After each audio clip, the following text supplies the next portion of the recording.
Panephros. And those are two forms of the god Sobek.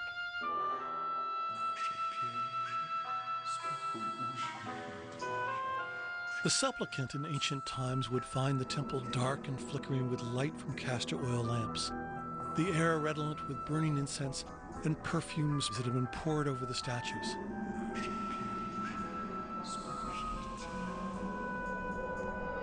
One document found here is a petition a local man made to the crocodile god. Is it granted me to marry Tapathias, daughter of Maris? Will she certainly be none other's wife? Show me and give me authoritative answer to this inquiry. If you see the large niche to the right of the main altar in the South Temple, that length is very suspicious. Most probably that was used to contain a beer with a crocodile mummy on. That beer could be taken out, and you can actually see in the furthest corners of the niche, you can see little mini niches where the legs of the beer would have gone. That beer would be taken out of the niche and put on the altar. While the temple bore witness to oracles and petitions to the god Sobek, like many temples of its day, it was also a granary, and the vaulted rooms held stockpiles from the harvest. This was part of a huge effort in the early Ptolemaic period to develop Fayum for agriculture. The Ptolemies needed the grain from Egypt to buy allegiances in the Eastern Mediterranean. What you see if you walk on the site are all kinds of telltale marks of that agricultural function. If you walk the main path that leads through the site, you see little brick pillars with left and right, a kind of stone rounded objects. They are not road markers by any means, they are press weights for making olive oil. So olive oil production was a big thing here. As Crocodipolis faded from power, the desert reclaimed much of the oasis. The ancients called the desert Deseret, their word for red, and they called their land around the Nile Kemet, for the black soil left by the flood. The desert meant death, the Nile, life.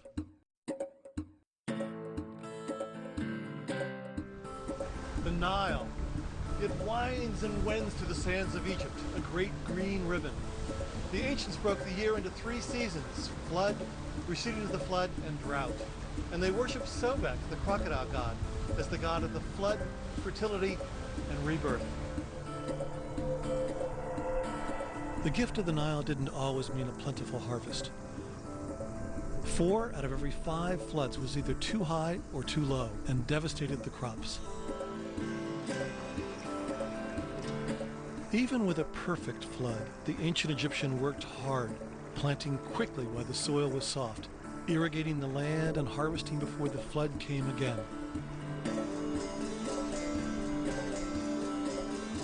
The ancient Egyptians had the best internal communications of any ancient society. The Nile helped create a unified kingdom spanning over 1,500 kilometers from north to south.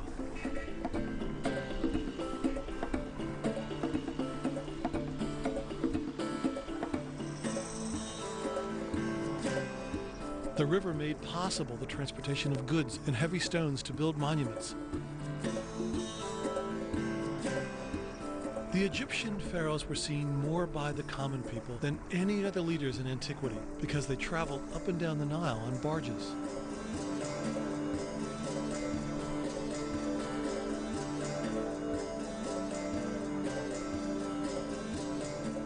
In many places along the river today, life carries on undisturbed by the centuries.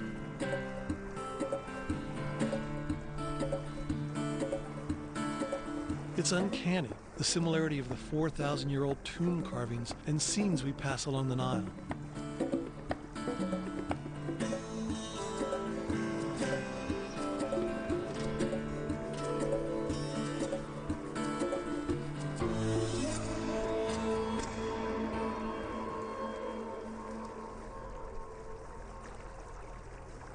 The Nile drifts peacefully into Luxor, a major tourist destination since the time of the ancient Greeks and Romans.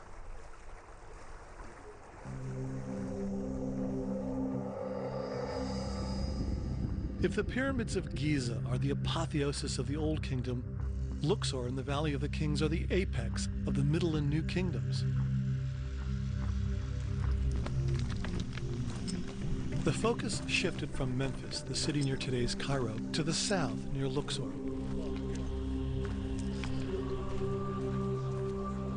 Much had changed. After the Middle Kingdom, around 1700 BC, foreigners invaded and for the first time ruled in Egypt. North and south fell apart. Chaos ruled. Despondent men threw themselves to the crocodiles. It took the brilliance and valor of two brothers, Kamosa and Amosis, around 1550 BC, to reunite Egypt and drive out the invaders. Egypt prospered once again.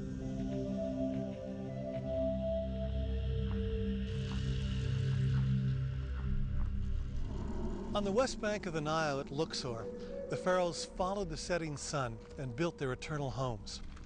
Here, in the Valley of the Kings, even the afterlife was not free from the commanding, cruel, and literally breathtaking crocodile.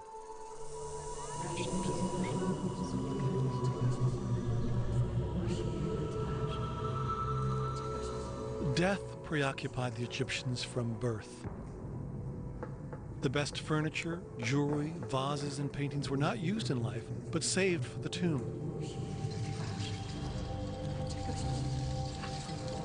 In the Old Kingdom, only the elite could build tombs and prepare for the afterlife. But as the New Kingdom dawned, everyone could ponder his or her individual fate after death. Prosperity brought about this greater leveling of society.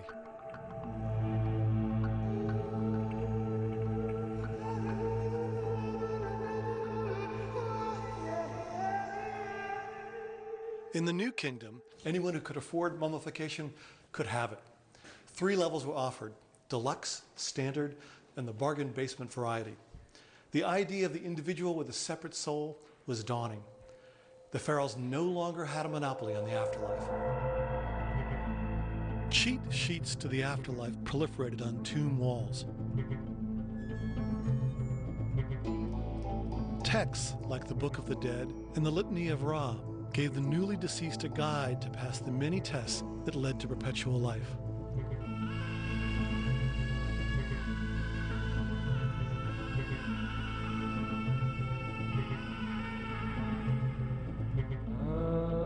And the crocodile figured mightily in this final journey. In Egyptian mythology, the supreme test was the weighing of the heart. The heart of the deceased was placed on a scale. On the other side of the scale was a feather that represented order and justice. Looming nearby was the gaping mouth of a crocodile-headed monster called Amut. If the scale balanced, the god of the underworld Osiris would lead the deceased to the afterlife. If unbalanced, the heart would be tossed to the crocodile-headed monster and devoured. The Valley of the Kings became a city of death, a vast necropolis with guards and tomb builders bustling about. The kings hoped the new tombs excavated in the protecting hills would thwart robbery. They also thought a ferocious crocodile at the entrance to the tomb would ward off intruders. Deep inside, the god Sobek adorned the walls, a friend of the pharaoh and protector in the afterlife.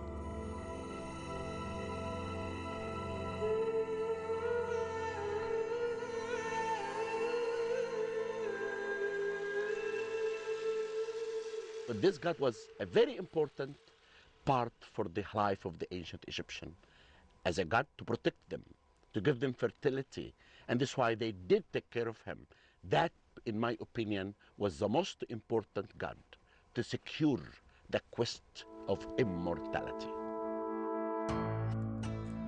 Unfortunately, the temples to Sobek may not endure as long as the myths. Many of the ancient monuments are disappearing before our eyes. The dam at Aswan, which has done so much to help life in Egypt, is also wreaking ruin on these magnificent ledgers of the past. Without the floods and silt of a free-flowing Nile, the salt levels along the banks have increased. The porous rock of the temples soaks in the salt, destroying the stone. Even more devastating, the humidity from the breath of millions of tourists is also precipitating irreparable damage. This is why we need to stop this mass tourism. Egypt should be very expensive. Egypt has something that no one can have. The pyramids, the Sphinx, mummies, King Tut, those are something no one can have. And this is why, in my opinion, you don't really increase the number of the tourism, but increase the quality of the tourist who comes to Egypt. Setting sail back up the Nile, I wonder what this new tourism would look like, and how the popular desire to see and celebrate these sites can be met without forever losing the legacies of the past. Like the crocodiles, the monuments are endangered and in need of protection.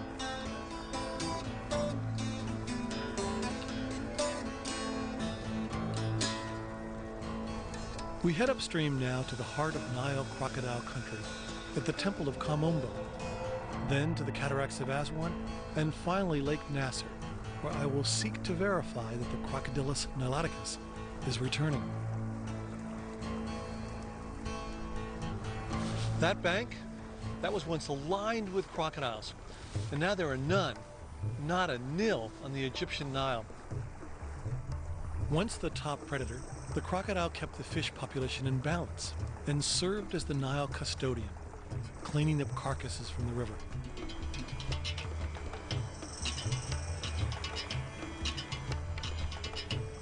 In ancient times, crocodiles capsized boats and grabbed men from the shores. In one surviving text, a man instructs his son to study so as to avoid menial jobs, such as the washerman, who launders at the riverbank in the vicinity of the crocodile. An ancient love poem describes how a man stands gazing at his beloved across the water. The river is between our bodies. The waters are mighty at flood time. A crocodile waits in the shallows. I enter the water and brave the waves. My heart is strong on the deep. The crocodile seems like a mouse to me. The flood is land to my feet. It is her love that gives me strength. It makes a waterspell for me.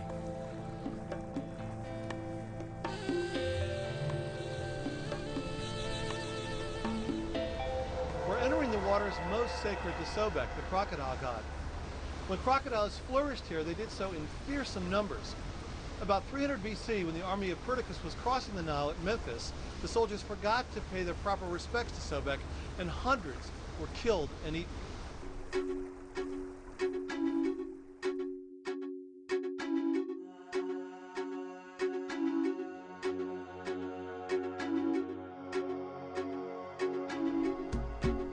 On the banks of the Nile, Egyptians built a temple to Sobek and the falcon-headed god Horus. We've reached the Temple of Kamombo, which means mound of gold. This was the main trading center for gold from south to north. During the floods, this was an island, and as the boats traveled back and forth, they were very often attacked by crocodiles. And so they built a temple to Sobek, the crocodile god.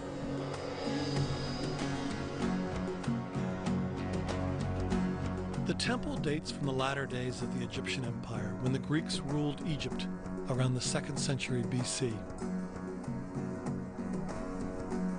Most of its decorations were done under the direction of Cleopatra's father, Ptolemy XII.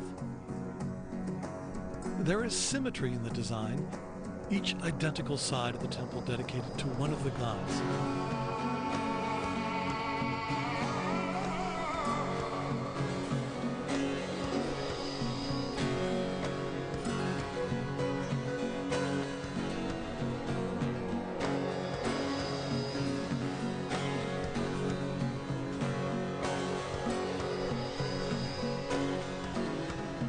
When the Greeks and later the Romans came to Egypt, they were fascinated by the sacred crocodiles. In the Greco-Roman period, there were many pilgrimages, especially pilgrimages related to sacred animals and centers of gods that had a relation with sacred animals. And there was a whole priestly industry of mummification of those animals. The mummies were sold. And I think you can see this as a kind of festival, as a festive outing. So you go out to a place where you normally don't live. There's music, there are people milling about, there's a lot going on. So it is a pilgrimage, it's a holiday in a way, it's a party. And you could call it an early form of tourism, perhaps. The first Roman governor of Egypt wrote in 25 BC, "Our host, one of the officials, went with us to the lake, carrying a kind of cake and some roasted meat with a pitcher of wine mixed with honey.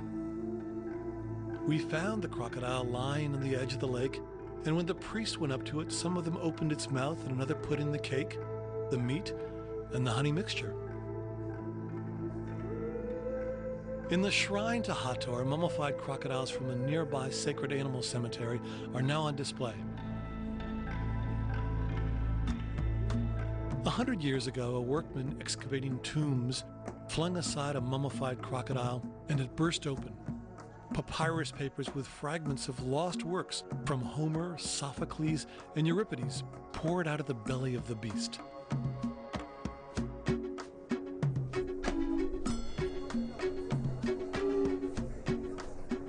The brilliance of the ancient imaginings of Sobek is that its current of moral energy ran both ways, just as the Nile for navigation. Creator, destroyer, good, evil, a god, the devil.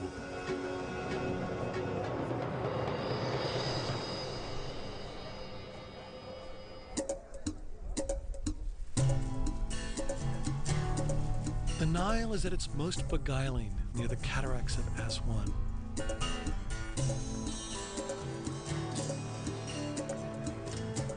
With blistered cliffs, folding pages of orange sand, and the billowing sails of feluccas puffing past islands.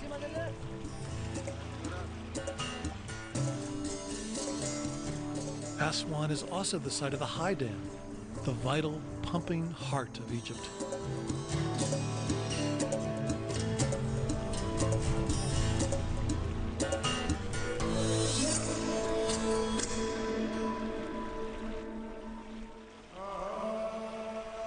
Alongside the Nile is the Souk of Aswan,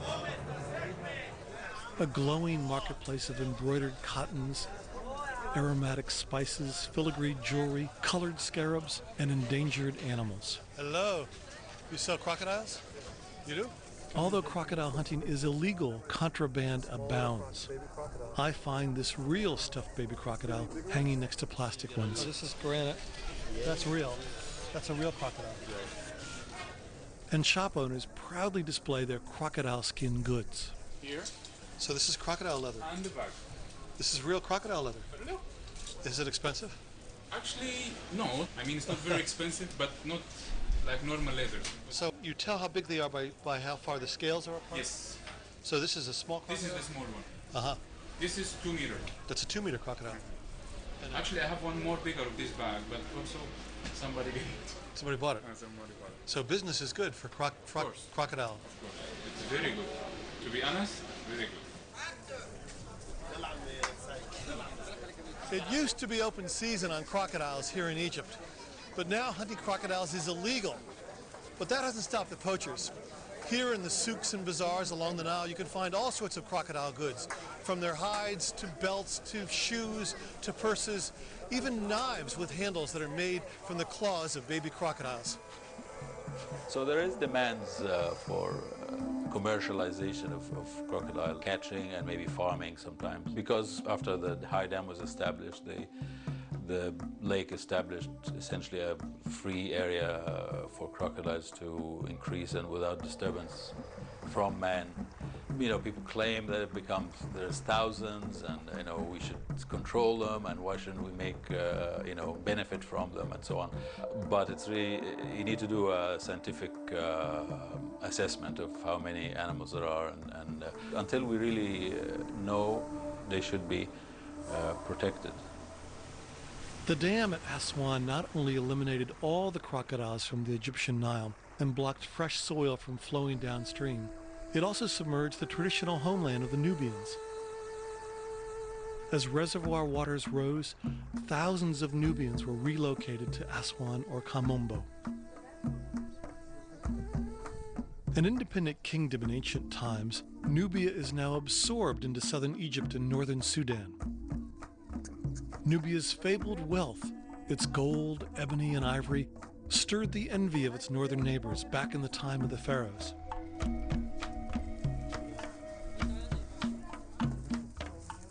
Today, the Nubian villages near Aswan mine their gold from passing tourists. But I am completely unprepared for what I discover in one home I visit. Oh, look at that. Oh my God, literally. Sobek, the crocodile god. Look at that. I've come 1,000 kilometers up the Nile River, and here in this Nubian village, I found Crocodylus niloticus, Lord of the Nile.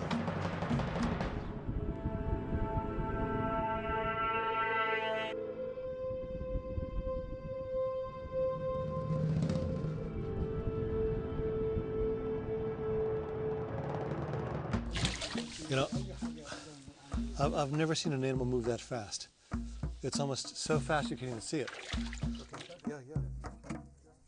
Fishermen in Lake Nasser sometimes catch these baby crocodiles in their nets, then sell them as tourist attractions.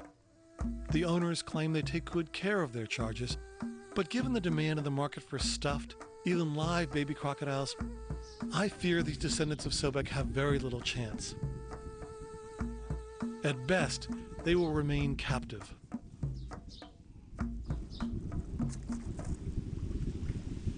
Clearly, crocodiles are making a reappearance in Lake Nasser. But to what extent?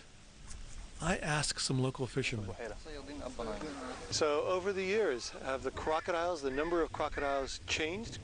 More crocodiles or less crocodiles? على مدى السنين زمان كان أكتر التماسيح كانت أكتر من دلوقتي ولا زادت ولا قلت عن زمان؟ حاليا أكتر من He said now it's more than before.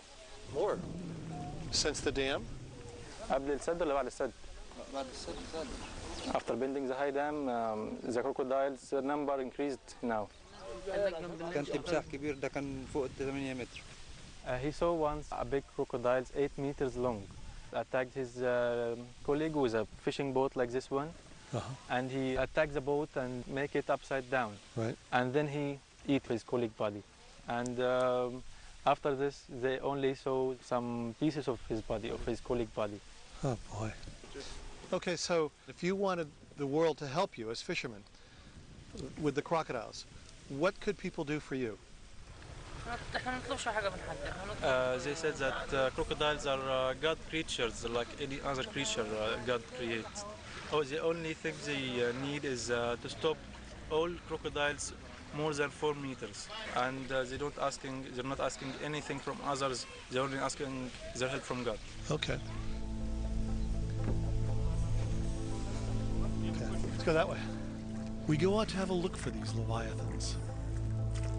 As the number of crocodiles rises in Lake Nasser, so does the controversy. Fishermen and crocodiles are once again at odds. Perhaps in the future, fishermen will become tour guides, ferrying visitors to see the crocodiles who once disturbed a livelihood.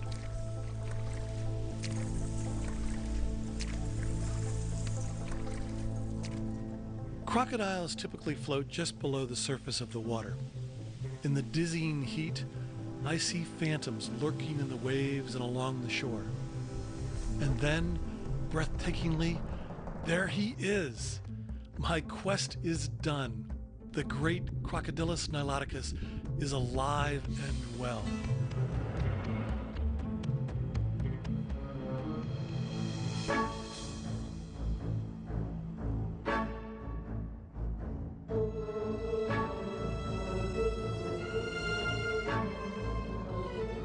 Thanks to the Nile, the sweat of Sobek, a corridor of Egypt's vast desert bloomed and flourished.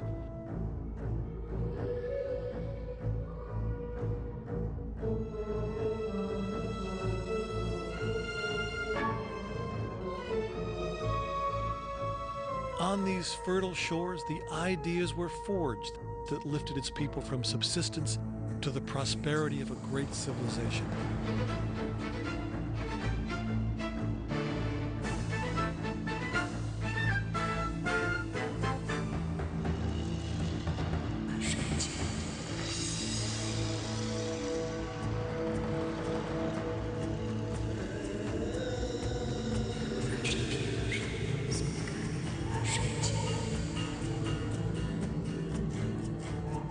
The story of the Nile crocodile is in many ways the story of ancient Egypt itself.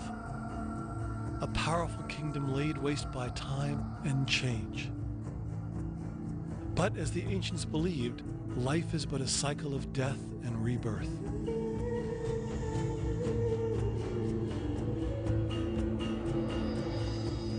As we work to preserve the ancient monuments, so too should we seek to balance the needs of man with the needs of the environment and all its creatures.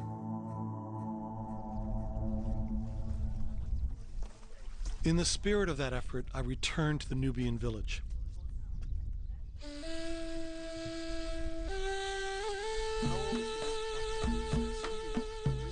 Could we release one of these? For a fee, Ahmed allows me to release one of the young crocodiles back into the Nile at Lake Nasser. Okay, lucky guy. So back. While this small symbolic act saves the life of one crocodile, the fate of Egyptian crocodiles as a whole remains a challenge. Perhaps scientific inquiry, education, and ecotourism will someday change this age-old foe of men into an ally.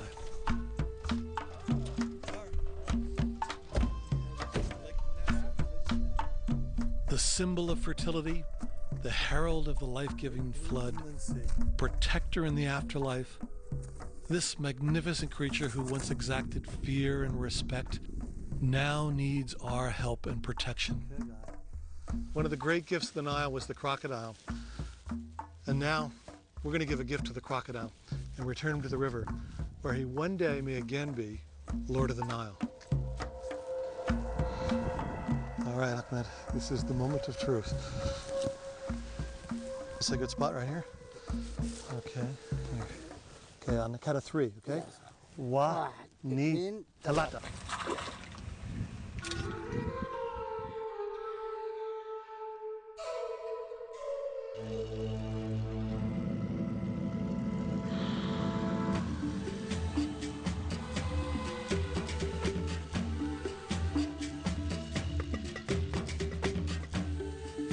Here's what you can do to make a difference.